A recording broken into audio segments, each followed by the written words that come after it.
لله رب العالمين والصلاة والسلام على سيد الأنبياء والمرسلين أما بعد فأعوذ بالله من الشيطان الرجيم بسم الله الرحمن الرحيم إن أولياء الله لا خوف عليهم ولا هم يحزنون صدق الله العظيم وصدقه النبي الكريم.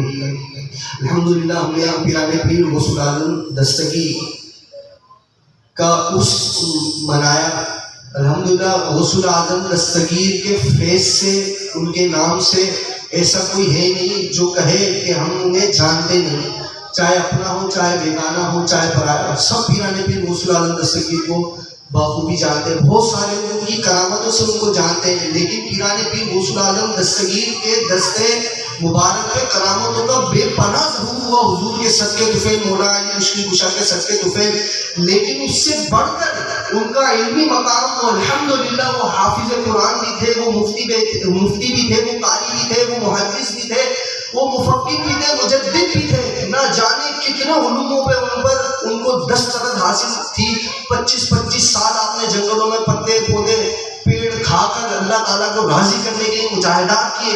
بے پناہ آپ کی اللہ تعالیٰ، صرف اللہ تعالیٰ کی رضا میں آپ نے زندگی گزاری، تو آپ کو اللہ تعالیٰ نے کرامتوں کا ایک منبع بنا دیا. تو اس کا ظہور آج تک چل ہی رہا ہے کہ ہر دیوانہ ہوا ہے. وہ کوئی میرے منہ میں خاک کہ نماز سے کوئی ایسا تو نہیں، انکاری تو نہیں ہے، غفلت کی وجہ سے پڑھتا نہیں ہے، لیکن غوث پاک کا مہینہ آ جائے نیاز ضرور کرتا ہے. اب میں آپ سے پوچھ رہا ہوں کہ آپ کی اور میرے رشتہ دار ہیں غوث پاک؟ نیند بھگانے کے لیے آپ سے سوال کر رہا ہوں، کوئی رشتہ داری ہے آپ کی کہ ہمارے ننیال میں سے، ہمارے دھریال میں سے ہیں؟ نہیں نا، کوئی رشتہ داری نہیں ہے. صرف رشتہ فقط اتنا ہی جو محبت ہے نا، یہ اللہ تعالیٰ نے سورہ مریم میں اور آیت نمبر 96 میں اللہ رب العزت نے ارشاد فرمایا ان الذین آمنوا وعملوا الصالحات سیجعل لهم الرحمن ودا. اللہ فرماتا ہے جو ایمان لائے اور نیک اعمال کیے، ان قریب اللہ مخلوق کے دلوں میں ان کی محبت ڈال دے گا. تو اللہ نے انہوں نے اللہ کا ذکر کیا، اللہ کو راضی کیا، اللہ نے ان کی سیجعل لهم الرحمن ودا، اللہ نے ان کی محبت ہمارے دلوں میں راسخ فرما دی. ورنہ ہمارے تو رشتہ دار ہے ہی نہیں، تو رشتہ داری تو ہماری دور دور تک نہیں ہے. تو نہ جان نہ پہچان. کسی کو تو ان کے والد کا نام بھی نہیں پتا ہوگا، لیکن ادھر پتا ہے پیران پیر روشن ضمیر غوث العالم دستگیر. ٹھیک ہے نا. اچھا، پھر ہم نے دوسرا اس منایا کہ میرا سلسلہ نظام الدین اولیاء محبوب الہی سے ہے. تو محبوب الہی الحمدللہ ان کا مزار دہلی شریف کے اندر ہے. وہ چشتی سلسلے کے ہیں، زیادہ ان کی لوگوں میں پہچان نہیں ہے. لیکن وہ نظام الدین اولیاء، ان کا ایک مختصر سا واقعہ، پھر میں اپنے مدعا پہ آؤں گا. تو وہ بابا فرید کے مرید تھے. یہ تو جانتے ہوں گے بہت سارے چشتی، وہ بابا فرید کے مرید تھے. بابا فرید ایک بڑے اس میں تھے، موج میں تھے. اپنے مرید سے نظام الدین سے کہا کہ بتاؤ نظام الدین، تم محب بنو گے یا محبوب بنو گے؟ تو جب ان کا یہ کرم دیکھا، جود و کرم اتنا دیکھا، تو کہا حضرت اگر آپ اجازت دیں تو مجھے چھٹی دیں کہ میں اپنی والدہ سے پوچھ رہا ہوں کہ محب بنوں گا یا محبوب بنوں گا. تو آپ نے اجازت دی. اب والدہ کی طرف چلنے لگے. اب نظام الدین اولیاء اپنی والدہ سے یہ پوچھنے کے لیے سفر اختیار کر لیا. آپ سفر کے اندر جا رہے، ایک دن گزر چکا تھا. پھر آپ نے دیکھا ایک بستی کے کونے پر ایک پھٹے پرانے کپڑے پہنا ہوا فقیر بیٹھا ہوا تھا، گندا سندا بال بکھرے ہوئے. جب نظام الدین آگے سے گزرے نا، تو اس فقیر نے کہا تم محبوب بنو گے یا محب بنو گے، یہ پوچھنے جا رہے ہو؟ آپ حیرت زدہ ہو گئے. آپ اس کے قریب چلے گئے، دیکھا یہ حال، اتنا برا حال، اور دل کی بات جانتے. عرض کرنے لگے نظام الدین اولیاء کہ آپ ہی بتا دیں محب بنوں یا محبوب بنوں. تو کہنے لگے نہیں، امی سے پوچھنے جا رہا ہوں، امی سے پوچھو، اور امی نہ بتائے تو کل آنا یہی میں بتاؤں گا. تو آپ چلے گئے والدہ کے پاس. والدہ بھی صاحب علم تھی، ان پر بھی اللہ کا بہت بڑا کرم تھا، وہ بھی بڑی ولیہ تھی. وہ کہنے لگی کہ بیٹا جب وہ دل کے حال جانتا ہے تو اس سے بہتر کون جانتا ہوگا. آپ کو میں اجازت دے رہی ہوں، آپ واپس جاؤ اپنے پیر کے پاس، لیکن اس شخص سے پوچھ کے جانا، وہ دلوں کے راز جانتا ہے. وہ مجذوب ہے. وہ مجذوب وہ ہوتا ہے جو کہہ دیتا ہے نا تو وہ پورا کرتا ہے. تو آپ کی والدہ نے کہا واپس جاؤ، وہ جو کہے محب بولے تو محب بننا، محبوب بولے تو محبوب بننا. تو آپ تشریف لے گئے. جب پہنچے نا تو وہاں وہ ان کو نہ پایا. اب سب سے پوچھا یار پھٹے پرانے کپڑے پہنے ہوئے اس حال کے تھے, وہ بندہ کہاں؟ کہنے لگا ان کا کل انتقال ہو گیا.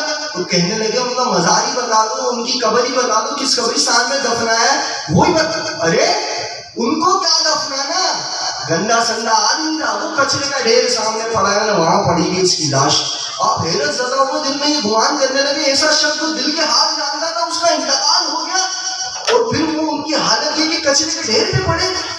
تو آپ کو بڑا تعجب ہوا, آپ چلے گئے ان کی لاشیں کے پاس چلے گئے, وہ کہنے لگے, بڑبڑانے لگے, یہ کیا بات ہوئی, دل کے حال جانتے ہو, خود کے مرنے کا پتہ نہیں تھا, مجھے ایسی آسرا دے دیا کہ مجھے محب بننا ہے یا محبوب, والدہ نے نہ بتایا تو میں بتاؤں گا, یہ کیا بات ہوئی. وہی اللہ تعالیٰ نے روح کو لٹایا, اٹھ کر بیٹھ گئے, اٹھ کر بیٹھ گئے. اچھا اتنی بڑی کرامت اللہ کر رہا ہے تو اللہ کی شان دیکھ کر سن کر بھی آپ کی نیند نہیں اڑی, بولو نا سبحان اللہ. یہ کم بات ہے کہ روح کا لوٹ آنا, یہ اللہ کے لیے تو معمولی بات ہے, لیکن ہم انسانوں کے لیے تو عجیب کام ہے کہ ایک مرا ہوا انسان زندہ ہو گیا. محبوب الہی نے کہا کہ آپ سے تو آپ نے کہا تھا کہ میں واپس آؤں گا تو یہیں ملوں گا, تو آپ کا تو انتقال ہو چکا تھا.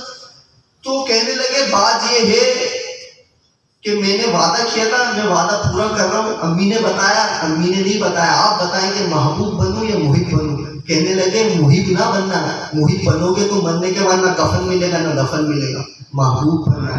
اسی لیے آپ نے محبوب بنے تو آپ کا نام نظام الدین اولیاء محبوب الہی اسی لیے پڑھا کہ آپ نے اس راستے کو اختیار کرا. بولے ورنہ اگر محب بنو گے نا تو ہمارے جیسا حال ہوگا, پوچھنے والا بھی کوئی نہیں ہوگا.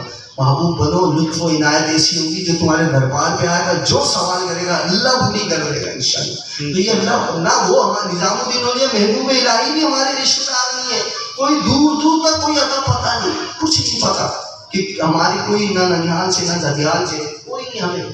لیکن ایک بات ہے, انہوں نے جو قربانیاں دین کے لیے دی نا, اسلام کے لیے دی نا, وہ قربانی ہم لوگ نہیں پڑھتے, بس ہم دیوانہ وار ان کے لنگر کھا رہے ہیں, لنگر کر رہے ہیں, سب کچھ کر رہے ہیں, لیکن اصل جو ان کی حقیقت ہے کہ انہوں نے کرا کیا. اب ایک اور بزرگ کی بات کر رہی ہے, ابھی اچانک مجھے یاد آیا, ابھی کون سا مہینہ, نومبر چل رہا ہے, تو نومبر کے مہینے میں بھی ایک ولی کا عرس ہوتا ہے. وہ کون سے ولی, ان کا 19 20 21 نومبر کو ان کا بھی عرس ہے, وہ لاہور میں ہے. ان کا نام ہے خادم حسین نظوی. سبحان اللہ, زندہ باد. اچھا اب بات یہ کہ اچھا ایک اور سوال ہے. اب لوگ بولتے ہوں گے یار ٹی ایل پی والے کب سے قوالی کرنے لگ گئے, تو میں ان کو جواب دے دوں, ٹی ایل پی والے قوالیاں نہیں کرتے, قوالی والے ٹی ایل پی میں شامل ہو گئے ہیں اللہ کے فضل و کرم سے. تو وہ خادم حسین رضوی, ان کا بھی عرس ہے, وہ بھی اللہ کے اتنے بڑے ولی. اچھا بات یہ ہے, ایک نے میرے سے سوال کرا, یار تم اتنے بڑا ولی کہتے ہو ان کو, لیکن ان میں شہادت نصیب نہیں ہوئی. میں نے آپ کو تو کچھ پتہ ہی نہیں, آپ نے قرآن صحیح سے پڑھا ہی نہیں. اگر قرآن سورہ نساء کی آیت نمبر 69 پڑھے گا, اس کا مفہوم سمجھے, تو اللہ فرماتا ہے وَمَن يُطِعِ اللَّهَ وَالرَّسُولَ فَأُولَٰئِكَ مَعَ الَّذِينَ عَلَيْهِمْ أَنْعَمَ اللَّهُ عَلَيْهِمْ مِنَ النَّبِيِّينَ وَالصِّدِّيقِينَ وَالشُّهَدَاءِ وَالصَّالِحِينَ. تو اللہ فرمانا ہے اللہ نے جن پر اپنا انعام کیا نا, وہ کون لوگ ہیں؟ فرمایا نبیین, پھر فرمایا صدیقین, پھر فرمایا شہداء, پھر فرمایا صالحین. یہ 4 نام لیے جن پر اللہ کا انعام ہوا.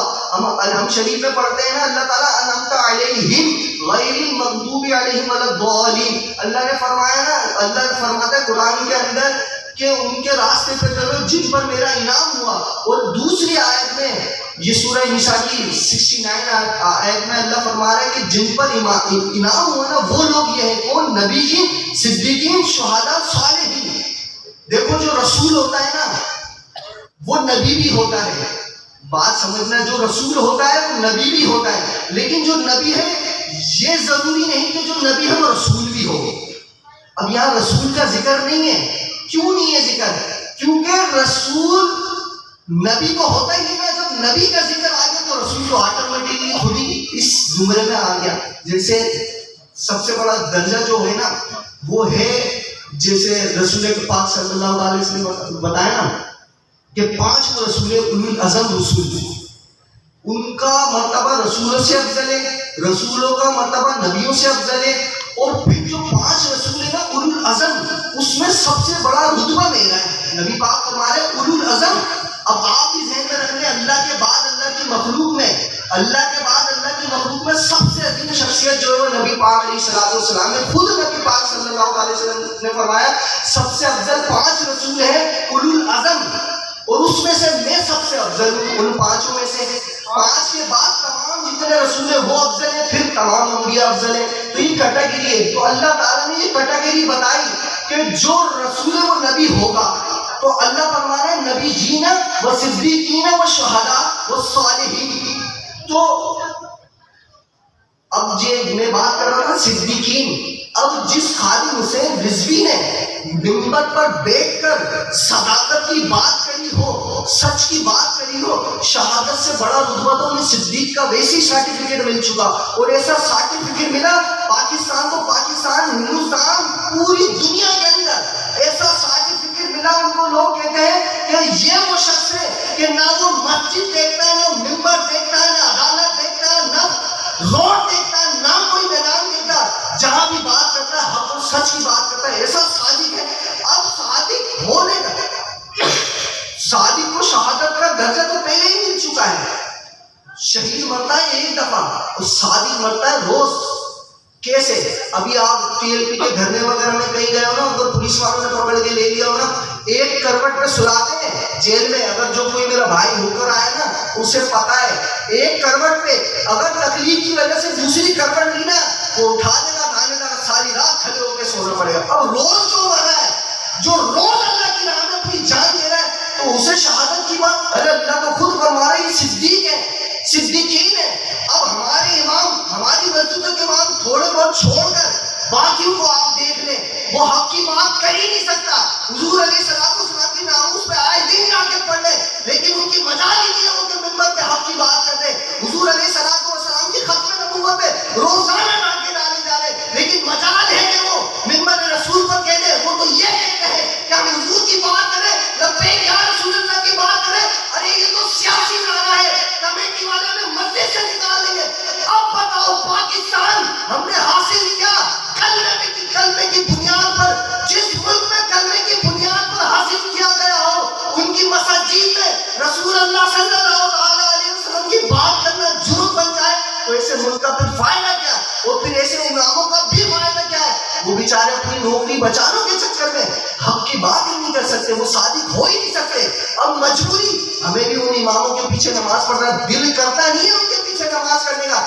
بزدل ہے وہ جو اپنی نوکریاں بچانے کے لیے، اور وہ بزدل بنے کیسے؟ اپنے بچوں کے اپنا پیٹ پالنے کی در سے وہ بزدل بن گئے. کیونکہ اگر کمیٹی میں کیسے لوگ ہیں، کمیٹی میں لوگ ایسے ہیں یا تو جاہل ہیں، انہیں کچھ نہیں پتا، وہ سیاسی.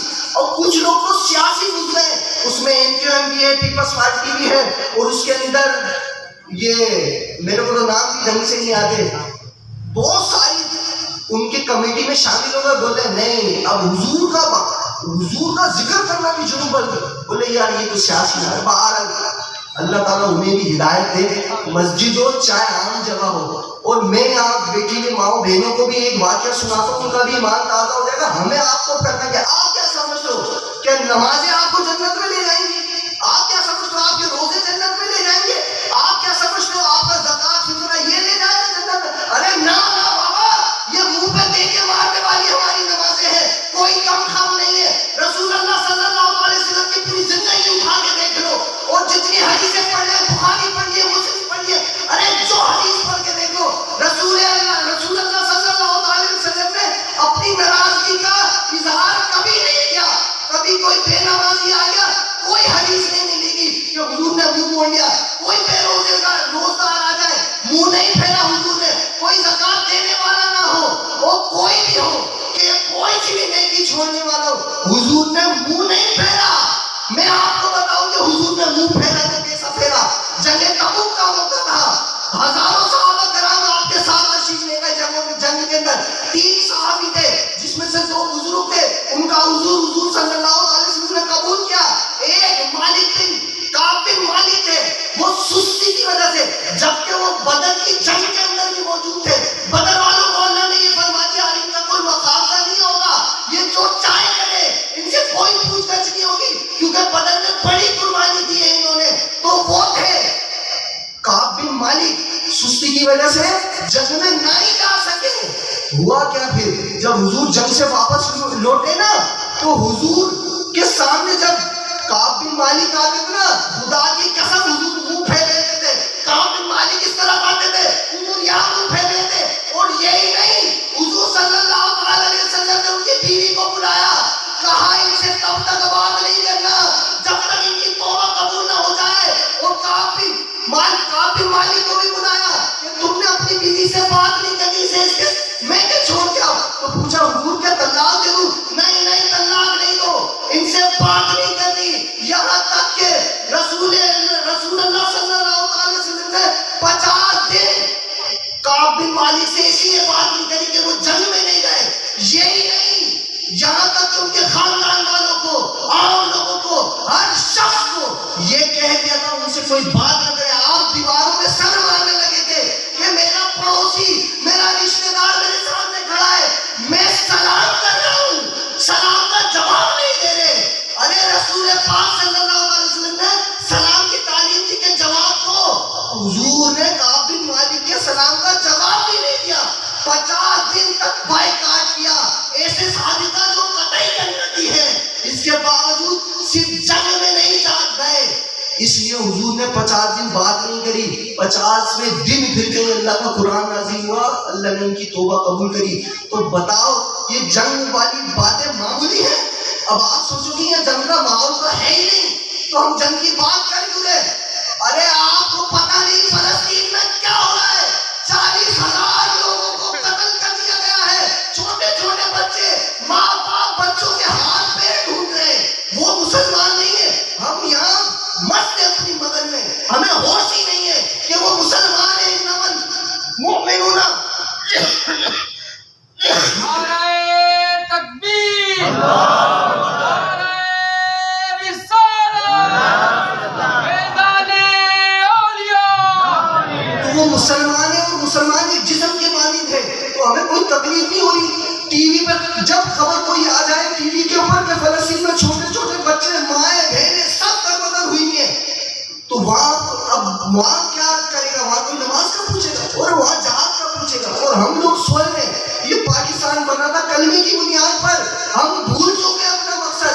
یہاں کے لوگ بھی مدہوش ہیں, دین کی تبلیغ میں مدہوش ہیں, نمازیں پڑھنے میں مدہوش ہیں, روزے رکھ رہے. ارے تم لاکھوں روزے رکھ لو نقلی, من کے ہی دفعہ قرآن مجید پڑھ کے ختم کر دے, بخش دے.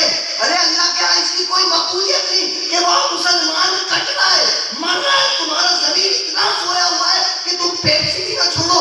آپ تو میں تو نل بھی نہیں چھوڑ سکتے, سیون اپ بھی نہیں چھوڑ سکتے. ارے ان کے مصنوعات کا بائیکاٹ نہیں کر سکتے, اسرائیلی مصنوعات کا بائیکاٹ نہیں کر سکتے. آپ انہیں جنگ کے ہاتھ کریں گے. ہم بزدل ہو چکے ہیں, ہم بس یہاں اندروں میں لگے گئے ہیں, بھول چکے ہیں کہ اصل مقصد ہے کیا. مسجد میں نہیں بات ہو سکتی, مدرسے میں بات. ارے جہاد کی آیتیں بھول گئے کیونکہ ہم سن ہی نہیں رہے. ہم تو وہی سن رہے کہ نماز ایسے پڑھی جاتی, وضو کے 4 فرائض ہیں, غسل کے 3 فرائض ہیں, نماز خانے کعبہ کی طرف منہ کر کے پڑھتے. ارے ہمیں جنگ کا بتاؤ.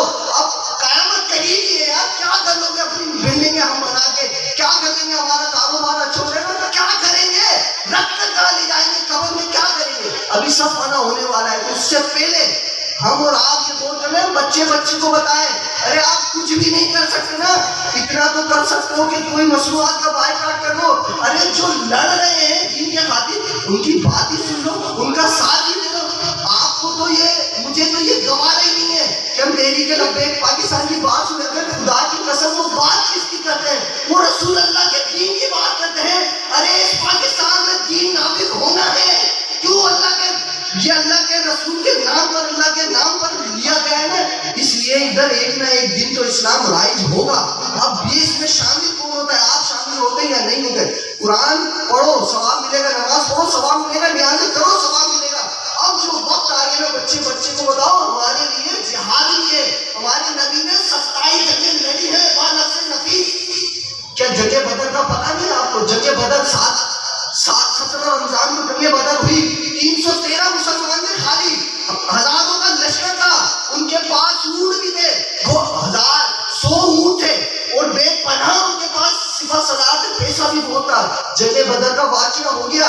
حضور علیہ الصلوۃ والسلام 313 صحابہ کرام کے ساتھ جنگ بدر میں موجود ہے. سب اپنی جان مان تن دھن سب لگانے کے لیے وہاں موجود ہے. اللہ تعالیٰ نے پھر بھی 313 کو ہزاروں پر فوقیت دی.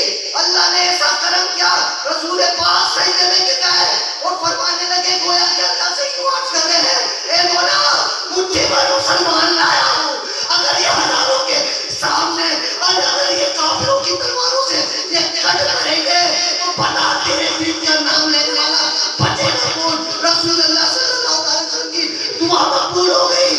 1000 فرشتہ پاس و سامان جنگی سامان کے ساتھ فرشتے نازل ہوئے. کفاروں کی گردنیں جدا ہو رہی تھی, لوگ دیکھ رہے تھے, صحابہ کرام پریشان تھے, ہماری تلوار تو بھی چلی بھی نہ تھی. پھر سرسدر وہ ڈھالدر وہ اللہ نے ایسا کرم کیا مسلمان کو فتح دی. 313,000 کا بھاری ایمان مضبوط تھا اور رسول پاک صلی اللہ علیہ وسلم نے اللہ سے دعا کری. ابھی جس دعا کو چھوڑ کر ہم جا رہے ہیں نا, یہ دعا ہی ہے جو کامیابی کا راز ہے. دعا کبھی نہ چھوڑنا, دعا پکڑ لو. عمل تو شاید قبول ہو نہ ہو, عمل قبول ہو نہ ہو, خدا کی قسم دعا کسی نے کی ہو, چاہے کافر میں دعا رب کو رب سمجھ کے مانگے, دعا اس کی بھی رد نہیں ہوتی, اسے دنیا میں دیا جاتا ہے. مسلمان کو یہ کہ آخرت میں مل جائے گا اگر یہاں نہ ملا. تو دعا کی برکت 313 نے غلبہ پا لیا. پھر کیا ہوا, ایک وقت گزرا, یہ سن 2000 ہجری کے 2 ہجری کے اندر واقع ہوا. پھر 3 ہجری کے اندر بھی ایک معاملہ ہوا, احد پہاڑ کے پاس جنگ تھی. رسول پاک صلی اللہ علیہ وسلم کو اطلاع ملی کہ بدر کے مشرکین میں بڑا ابو جہل بھی تھا, وہ قتل ہو گیا. دل ملا رہے تھے خانہ کعبہ کی طرف, جو کفار تھے وہ دل ملا رہے تھے کہ ہم اتنے بہادر جنگجو 313 سے ہار گئے, میرا باپ قتل ہو گیا, میرا بھائی قتل ہو گیا, فلانا قتل ہو گیا. آپس میں بڑی تڑپ ہے کہ ایسا کیسے ہو گیا. آپس میں پھر ارادہ کرا ہم مسلمانوں کو نیست و نابود کریں گے. اب ارادہ کیا, ابو سفیان کے پاس گیا, اکرامہ گیا, صفوان گیا, کہنے لگا اس سال مشترکہ جتنی بھی تجارت ہوئی اس کا جو نفع ہے جنگی سامان لیا جائے گا. تو بہرحال عورتیں نغمے گانے لگی, آپس میں ایک دوسرے کو جوش دلانے لگی کہ مسلمانوں کو نیست و نابود کرتا, انہوں نے ہمارے رشتہ داروں کو مارا. اب یہ تیاری ہو گئی تھی, وہاں خبر پہنچی رسول پاک صلی اللہ علیہ وسلم کو مدینہ شریف کے اندر کہ وہ لوگ ہم پہ حملہ کرنے آ رہے ہیں. حضور نے میٹنگ بلائی, تمام مہاجرین کو, انصاریوں کو, سب کو بلایا. اس میں منافقوں کا عبداللہ بن ابی بن عبداللہ بھی شامل تھا. تو سب سے مشورہ کیا, بتاؤ ہم مکے مدینے میں رہ کر ان سے دفاع کریں یا باہر نکل کر ہم جنگ کریں. تو جتنے مہاجرین تھے اس کے علاوہ سب نے کہا کہ ہم اپنی عورتوں کو بچوں کو سیف مقام پر رکھ دیتے ہیں, پھر ہم مدینے میں ہی دفاع کریں گے. لیکن جو نوجوان تھا نا, جو بدر میں جا نہ سکتا تھا, اسے شہادت چاہیے تھی, شہادت نہیں ملی تھی. بولے نہیں رسول کرم صلی اللہ علیہ وسلم, ہم باہر جا کے میدان جنگ لڑائیں گے, ان کی اینٹ سے اینٹ بجا دیں گے. رسول پاک صلی اللہ علیہ وسلم سب کے مشورے سن رہے تھے. آپ اندر تشریف لے کے گئے, آپ جنگی لباس پہن کر باہر آ گئے. تو عبداللہ بن ابی کہنے لگا رسول اللہ ہم نے تو کہا تھا کہ جنگ نہیں کرنی, دفاع کرنا ہے, آپ تو سازو سامان پہن کر آ گئے. تو اللہ تعالیٰ نے فرمایا قرآن میں, رسول یہ اب تم نے جو پہن لیا نا یہ اب شان نہیں کہ آپ اس کو اتارو, جب تک آپ دونوں میں یعنی کہ آپ میں اور کافروں میں فیصلہ نہ ہو جائے, جب تک نبی کی شان نہیں کہ وہ یہ لباس اتار دے. اب کیا ہوا, اب وہ وہاں سے قافلہ احد پہاڑ کی طرف جانا تھا. حضور علیہ السلام تشریف لے کر سارے نوجوان سارے لوگ چلنے لگے. تو 2 قبیلے تھے انصاریوں کے, اوس تھا, اس کا جھنڈا آپ نے سید بن حضیر کے ہاتھ میں دیا, اور جو مہاجروں کا جھنڈا تھا وہ مولا علی مشکل کشا کے ہاتھ میں دے دیا. اسی طرح دوسرا انصاریوں کا قبیلہ تھا اخرج, اس کا جھنڈا آپ نے خباب بن منظر کو دے دیا. تو آپ تشریف لے جانے لگے, آگے چلنے لگے نا. تو پھر ایک یہودیوں سے جن سے معاہدہ رکھتے ہو پایا گا کہ مدینے میں رہیں گے تو ہم آپ کی مدد کریں گے. رسول پاک صلی اللہ علیہ وسلم نے صحابہ کرام سے پوچھا یہ لشکر آ رہا ہے کون ہے؟ تو کہنے لگے یہ ہماری مدد کے لیے آ رہے ہیں, کہ ہم کافروں سے یہودیوں سے جنگ لڑنے جا رہے ہیں نا, یہ ہماری مدد کے لیے آ رہے ہیں. رسول پاک صلی اللہ علیہ وسلم نے فرمایا ان سے بولو ہمیں مدد نہیں چاہیے, کافروں کی مدد کافروں کے حق میں ہمیں نہیں چاہیے. حضور نے انہیں بھی واپس کر دیا. اب یہ جو تھا عبداللہ بن ابی منافق کا, رسول اللہ نے میری بات نہیں مانی, وہ 300 بندے اپنے لے کر وہ بھی چلا گیا. اور پھر اتنے میں تو جیسے میں نے کہا نا اوس میں سے تھا ایک قبیلہ تھا امیہ حادثہ، تو وہ ارادہ کیا انہوں نے کیا ہم نہیں جاتے، جب وہ بھی نہیں گئے تو ہم بھی نہیں آتے، ارادہ کیا انہوں نے، حضرت کے قبیلے کا تھا، انہوں نے بنو سلمہ نے ارادہ کیا کہ ہم بھی نکل جاتے. اب یہ نکلنے تھے ہی اللہ تعالیٰ نے ان کے دل میں ایسی ہیبت ڈالی کہ وہیں رک گئے. پھر اللہ کا قرآن نازل ہو گیا. اب پتہ ہے جو یہ دھرنوں سے حضور کے خاطر نکلنے سے جو ڈرتے ہیں، چاہے وہ ہمارے مسجدوں کے امام ہو، چاہے عام عوام ہو، چاہے گھر کی مائیں بہنیں بیٹیاں ہوں، تو اذ ہمت طائفتان ان تفشلا منکم ان تفشلا واللہ ولیہما. اللہ فرماتا ہے کہ جب تم میں کے دو گروہ، اب لفظ دیکھو کیا ہے، جب تم میں کے دو گروہ نے ارادہ کر لیا کہ نامردی کر جائے، جنگ سے واپس جانے والے کو اللہ فرما رہا ہے کہ نامردی کر جائے. سورہ عمران آیت نمبر 122 ہے، آپ پڑھ کے دیکھیے گا. اللہ فرما رہا ہے تم نے جو نامردی کا ارادہ کیا تھا، یعنی جنگ سے لوٹنے کا ارادہ کرنا، اللہ فرما رہا ہے کہ نامردی.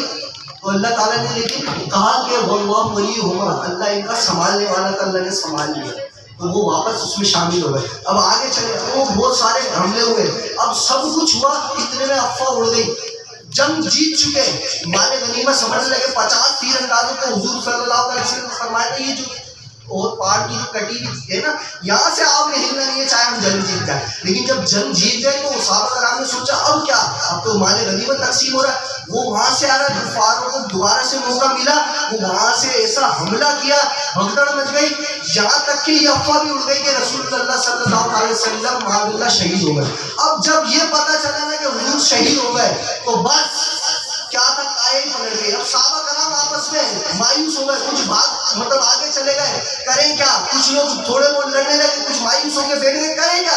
اب جن کے خاطر لڑنے تھے وہ ہستی نہیں رہی، جن کے خاطر لڑنے تھے وہ ہستی نہیں رہی. تو حضرت انس کے چاچا بھی، ان کو پتا چلا کہ رسول اللہ صلی اللہ علیہ وسلم شہید ہو گئے، تو آپ بھی مایوس ہو گئے. لیکن اب مایوس زندگی کا کروں کیا، جو حضور کے نام میں فدا نہ ہوئی، اس زندگی کا آپ کروں کیا. وہ جنگ میں گھس گئے، پھر کافروں کو اتنا مارا، یہاں تک کہ اپنی جان کی نچھاور کر دی. اتنے صحابہ کرام نے اپنی جان نچھاور کر دی یہ سن کر کہ اب زندگی کا فائدہ کیا.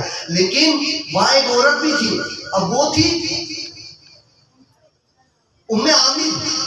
اچھا میں تھک چکا ہوں بالکل، میں آپ کو بھی تھکے ہوں، میں بھی تھک چکا ہوں، دیر دیر میں مجھے نام یاد آ رہے ہیں. ام عامر، ان کا بیٹا بھی جنگ میں تھا، ان کا والد بھی جنگ میں تھا، ان کا بھائی بھی جنگ میں تھا، ان کا شوہر بھی جنگ میں تھا. اب میری مائیں سنیں وہ کیا عرض کر رہی ہیں. اب بھاگتی بھاگتی آ رہی ہے، انہیں پتہ چل گیا مسلمان شہید ہو گئے. اب بیٹے کے لیے آ رہی ہے، بھائی کے لیے آ رہی ہے، باپ کے لیے آ رہی ہے، شوہر کے لیے آ رہی ہے، بھاگتے بھاگتے جا رہی ہے. لوگوں نے کہا وہ پڑی تیرے بیٹے کی لاش، ارے چھوڑو رسول اللہ کا بتاؤ. وہ پڑی تیرے بھائی کی لاش، ارے اس کو چھوڑو رسول اللہ کا بتاؤ وہ کہاں ہے. ارے وہ پڑی تیرے شوہر کی لاش، وہ پڑی تیرے باپ کی لاش. چاروں کو چھوڑ دیا. سوال یہ کیا کہ رسول اللہ حیات ہے، ان کی خبر تو باقی جائے جہاں جانا ہے. یہ وہاں اس وقت کی مائیں تھی کہ اپنے بیٹوں کو بھی قربان کر دیا. لیکن آج بھی وہ مائیں ہیں، کیونکہ ممتاز قادری اسی صدی میں پیدا ہوا ہے، اسی صدی میں ممتاز قادری پیدا ہوا ہے. مائیں باندھ ہوئی نہیں ہے، ڈر آ گیا ہے، اس ڈر کو ہم نے نکالنا ہے. بس اس محفل کا یہی لب لواب ہے، یار موت سے نہ گھبراؤ. ایک نہ ایک وہ کہتے ہیں شعر ہے، عزت سے نہ مر جائیں کیوں ہم نام محمد پر، ایک دن یوں بھی تو اس دنیا سے جانا ہے. ارے جانا تو ہے نا، کیوں نہ حضور علیہ السلام کے نام پہ قربان ہوتے چلے جائیں. وہ فخر ہوگا جو یہ جان اپنی حضور کی خاطر نکالے گا. آپ تھوڑی سی خبر یہ رکھیں کہ ہمارے معاشرے میں ہو کیا رہا ہے. میں بس میرا بڑا دل تھا میں آپ کو بات بتاؤں، لیکن بس آپ بھی تھکے رہو، میں بھی تھکا ہوں. وقت نہیں ہے، بہت دور دور سے لوگ آئے. انشاءاللہ فاتحہ ہوگی، جب تک وہ دسترخوان بھی انشاءاللہ لگ رہا ہے، کوئی بھی بغیر کھائے نہ جائے. انشاءاللہ سب کے لیے دعا ہوگی. جس کے دل میں جو تمنا ہے نا، یہ یقین کر کے اللہ تعالیٰ آج عطا کرے گا. میں وہ 3 آیتیں بھی ساتھ پڑھوں گا، قرآن بھی ختم کروں گا، ختم قرآن کا ثواب بھی آپ کو انشاءاللہ ملے گا، وہ فضیلت بھی ملے گی. اور بس دعا ایسے مانگیے، پہلے سب دل میں اپنے گناہوں سے توبہ کریں. ہر بندہ اللہ کے نزدیک گناہ گار ضرور ہے، چاہے جتنا بھی نیک ہے نا، گناہ گار کوئی نہ کوئی خطا ہو جاتی ہے، توبہ کر لیتا ہے. تو آج دل میں توبہ کر لیں. جس کو جیسی بھی وہ اپنے سمجھتا ہے کہ ہاں میں نے گناہ کرا ہے، تو وہ دل میں توبہ کر لیں. اس کے بعد انشاءاللہ ہم لوگ پھر دعا کریں گے.